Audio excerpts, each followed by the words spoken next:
Morning peeps, good morning everyone. How are we all doing? Hopefully you're all doing very, very well. Don't forget, hit that subscribe button. If you guys are new to the channel, don't forget as well to like and share the vids. Also, don't forget, give me a follow on Instagram if you haven't already done it, AJ Oladipo. Loads of behind the scenes content coming your way. I'm heading up to Sheffield tomorrow morning for Dalton Smith versus Sam Mason. So I'll film a lot of what goes on behind the scenes, all the stuff that you guys don't really see. I'll sort you out. Give me a follow, AJ Oladipo on Instagram. Guys, I've got some big news for you, some good news as well. I've teamed up with 888 Sports for the whole year, people. They've signed me up. You guys will know that they sent me to the Super Bowl. I've been doing some stuff with them around the Premier League for a few months. But yeah, we get going officially now. We start, myself, Rory Jennings, Abby Summers, and a special guest will be with us every time we film as well. It was Flex from United View. We filmed a couple of days ago. Here's a little snippet of what you can expect. There's no justification on earth that can have Tottenham above Liverpool. No, there's nothing. There is nothing. You One can at do a the time. Man City. The Man City you can do, and I'll give you that. Give One that at all a day. time. There is He's nothing. right. There is nothing. Calm down on that. No, but Spurs, Right? you're saying the Spurs thing, because Rory's saying the Spurs thing, because I know how you feel Conte, about Conte, that's the only thing. And the window that But they've had. Conte's not better than Klopp. Let's not get this twisted. There is zero, forget winning trophies, because that's Tottenham, we know that, right? But in terms of putting up that's those... out of order. No, sorry, I'm just I saying. backed you. No, hold on a minute. We've got to talk about like sample size, and evidence. Yeah. Spurs have gone nowhere near 90 plus points Why are to you prove that they can talking? keep pace with What? Liverpool. Why? The only, Why is in the last few seasons, Can I the just, only can I just people- ask you a question on that? Go on. So Tottenham haven't. You said Tottenham have got nowhere near 90 points. Conte has.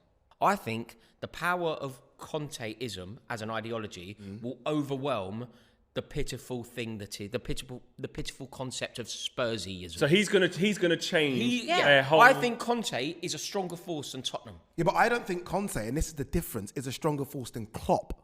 That's my argument. That's a big line. That's a big my line, big. That's a big line. It's Klopp and Guardiola, and I think Conte, by the way, is with them. But he's But third. he's not above them. There you go. Rory Jennings being Rory Jennings, talking absolute nonsense. Tottenham above Liverpool. He must be crazy. But yeah, that's the new series called The Playlist. Fun stuff, it really is. And we've got loads of content coming your way. Do me a favor. The link for the full video is in my description. Go over there. Subscribe if you haven't subscribed to 888 Sports YouTube channel. Leave a nice comment about your boy below. Always helps me as well. But the most important thing, look, if you do like a bit of a flutter, please gamble responsibly. I can't say that enough. All right, let's talk boxing and let's see what's going on in boxing world. Let's start with this one. Eddie Hearn downplays Furman Garcia rematch, wants to see Garcia fight Conor Benn. What's going on with Conor Benn versus Chris Eubank Jr.? Like, what's happening? I said this on the video the other day. I was talking about Errol Spence versus Terence Crawford. And I was like, years ago, we weren't involved in negotiations. I feel like we as fight fans now are involved. So when we don't see an announcement, when we expect an announcement, we think everything's gone crazy. Whereas I believe with all the big fights that were ever made in the history of the sport, things like this happen, delays and stuff like this happen. So hopefully Eddie Hearn isn't saying Conor Benn versus Danny Garcia because we can't get Conor Benn versus Chris Eubank Jr. Fingers crossed, he's just potentially talking about a fight that can happen down the line. Because I am now sold on Conor Benn, Eubank Jr. I want to see it. But I don't know what the hold-up is. I'm guessing, like most big fights, it's money. It's either money or the catch weight. That's it, right? There can't be anything else. Money, catch weight, or there could be a rematch clause in there as well. There could be. I don't think there will be, but I'm just kind of thinking outside the box now. I don't know what the hold-up is, but we'll see. Look, one thing that's got to happen is that we have to have a Conor Benn announcement soon, regardless of the opponent. We need to see Conor Benn back in the ring. Conor Benn, I guess in the last sort of 18 months has been pretty busy, right? Apart from that injury that he had, I think it was last year fight camp when he was supposed to fight Granados. I think it was COVID, apologies. But then he fought Granados at Headingley. But since then, he's been quite busy, quite active. We can't have Conor Benn's career stalling because of this Chris Eubank situation. Conor Benn just needs to fight. So we'll see what happens. Jack Catterall enters multi-fight agreement with boxer secures Josh Taylor rematch. That's big news. And well done for him. Look, Jack Catterall, since that defeat, and I say that in inverted commas because for me it was a win, he has literally not stopped badgering Josh Taylor. It's like he's not accepted it, right? He's gone on social media. Every time Josh Taylor posts, you'll see Jack Catterall straight underneath him having a go. And it's worked. It's obviously worked. It's pissed off Josh Taylor to an extent where he's like, okay, let's do it. Let's do it. I'm not going to go to 147. Fuck it. Let's do it. Let's fight. And here we are. It looks like we are going to get that fight next. And look, if I'm honest with you, I think it was a Josh Taylor that underestimated Jack Catterall, if I'm honest with you. I think we're going to see a Josh Taylor here that, I don't want to say I think he makes it look easy against Jack, because Jack's obviously a lot better than I thought he was. But I think it's a Josh Taylor that shows that he's maybe a level above. And then I think that potentially, going on the performance, that could potentially be his last fight at 140, as we expected it to be anyway. And then he goes to 147. So we'll see. Robert Garcia has pulled the bad guy out of Anthony Joshua. We'll see. We've only got 2 weeks to go, people. I head out on the 17th of August. Obviously, I'll be out there doing some stuff for DAZN, TalkSport as well. Now, they announced that I'll be doing some stuff for them, which is quite good. I'm out there anyway. And I'll be doing stuff for the YouTube channel. Someone has been kind enough to lend me their camera and mic. So I'll be going out there doing some interviews for this channel as well. So I land on the evening of the 17th. And then I go back on the 21st. So it's only a 3 or 4 day stint, but we're going to try and make it as busy as possible. But look, back to bringing out the bad guy of Anthony Joshua. Even if he brings out the bad guy, it still might not be enough. Do you know what I mean? So look, we'll find out. I might do a kind of 2 week out video. Might do it after this one, actually, just talking about, you know, the fight and just the whole build up, and the fact that Alexander Usyk has, I don't know, I think negotiated with Saudi Arabia, who obviously had the TV rights, to show this fight for free on his YouTube channel, which is interesting because I'm guessing his YouTube channel has some block on it that UK viewers can't just watch the fight on his YouTube channel then. It must do, right? Because if that's the case, who's going to buy the pay-per-view? Like, this must have been the hold-up in terms of Sky announcing that they've secured the rights, because this fight will be free to air in Ukraine and free to air on Alexander Usyk's YouTube channel. Now, free to air in Ukraine is different, right? I mean, no fight firm over here is going to be able to access that. I say that, who knows? But the free to air on Alexander Usyk's YouTube channel, I mean, that's wild. I mean, it's good, but it's wild. But it's not good for Sky Sports. We'll see. Conor Ben, Thurman may as well retire. Can't blame him for not wanting to fight. It seems as though it seems as though Keith Thurman wants to fight, though. I mean, everything I hear from Keith Thurman now, yes, he's picking specific fighters. Like recently he's called out Danny Garcia, but he still seems like he wants to fight. Obviously, he came back in, was it January, February, when he fought Barrios from a long layoff, 2.5 year layoff. Remember, his fight before that was Manny Pacquiao, which was a defeat. But I still think Keith Thurman has something to offer.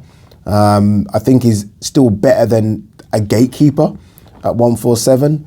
I mean, for me, you know, I still can't pick 5 welterweights that beat Keith Thurman. I can't. So for me, he's still very, very good. We'll see how it goes. I saw this, the face-to-face between Virgil Ortiz and Michael Mickinson.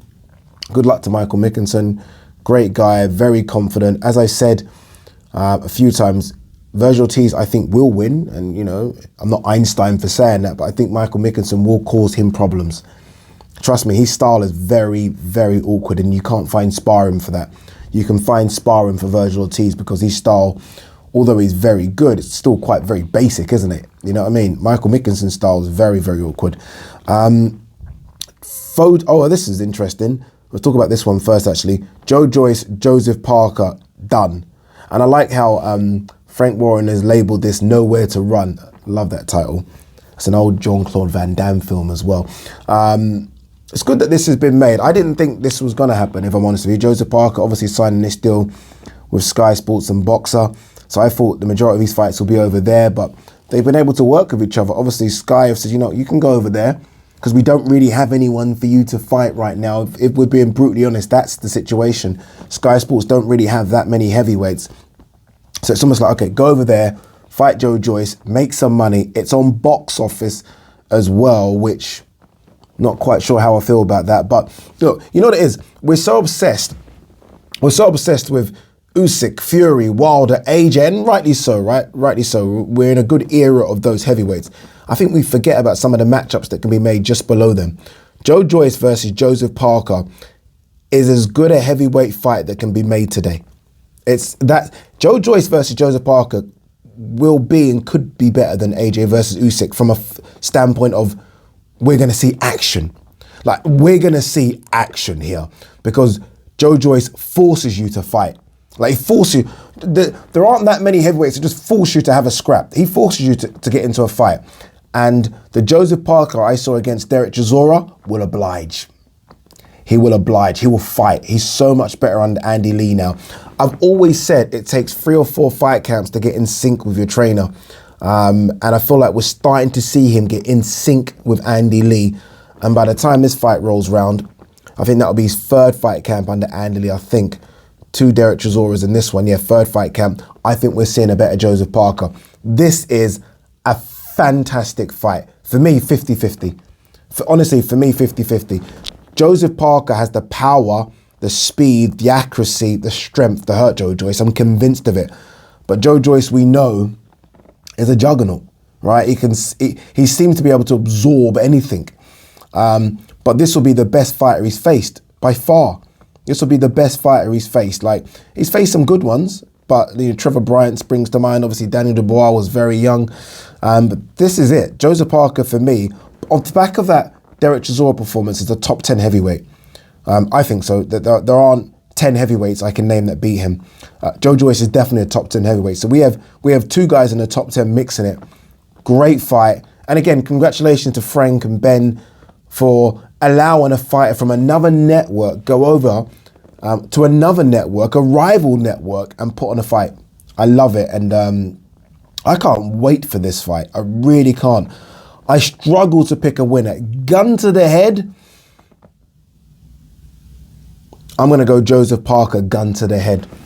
I just still like, I feel like Joe's very, very good, but everything is one dimensional, it's one paced. I think Joseph Parker, if he has the gas tank, and this is what it comes down to, if he has the gas tank to go 12, I think Joseph Parker can get a points win over Joe Joyce. But in saying that, man, Joe Joyce is fucking just, it's non-stop, isn't it? It's work. It's crazy. But look, great fight. And I'm so happy that they've been able to get this done. The winner of this fight, by the way, has to go for a world title next. I don't know where the belts are going to lie, but has to.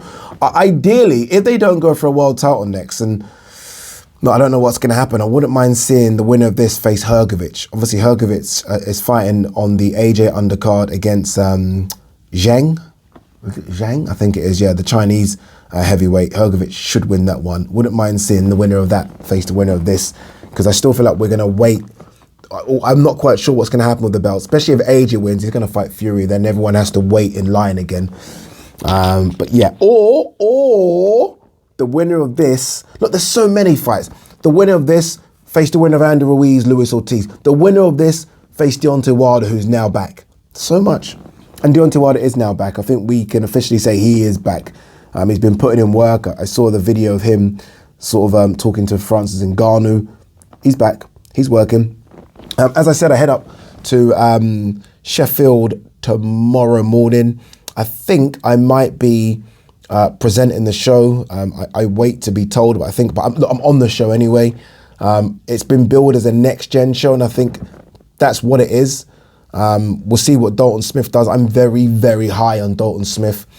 He'll beat Samo Mason, and then we'll see. There are a number of good super lightweights in this country. You think of Akeem Ennis-Brown, Sam Maxwell. I know Sam Maxwell lost recently, but he was the British champion. He vacated to fight for the IBO title. He got stopped in that fight, but still, that doesn't mean you're not British level, so him versus Dalton Smith can be a good one. And then And then, I mean, we've seen if you're good enough, and I'm not saying Dalton Smith's Josh Taylor, but we saw with Josh Taylor, I mean, Josh Taylor after his 11th, 12th fight went. And look, you never know what Dalton Smith can do. If Dalton Smith shows he's above this level, then you go European, you go Commonwealth. But I like that he's doing the traditional route so we can kind of understand where he is. I can't stand those international belts because I don't know where you are.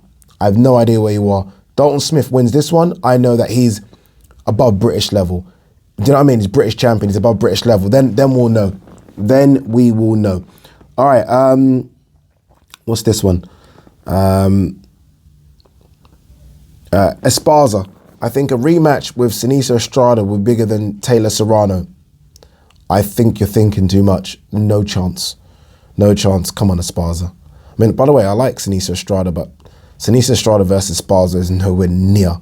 Like, it's not even in the same planet as Taylor Serrano. Taylor Serrano, for me, still it might be eclipsed with fights that we hope will be announced, but for me, it's still the biggest fight that we've had so far this year. Like, I still think it's the biggest, and we've had some big fights. The only reason it might get eclipsed, obviously, is AJ Usyk, Canelo GGG, which I think will start to gather some momentum after AJ Usyk, and then, fingers crossed, Spence Crawford. Anything else? What have we got here? Blair Cobbs versus Morris Hooker.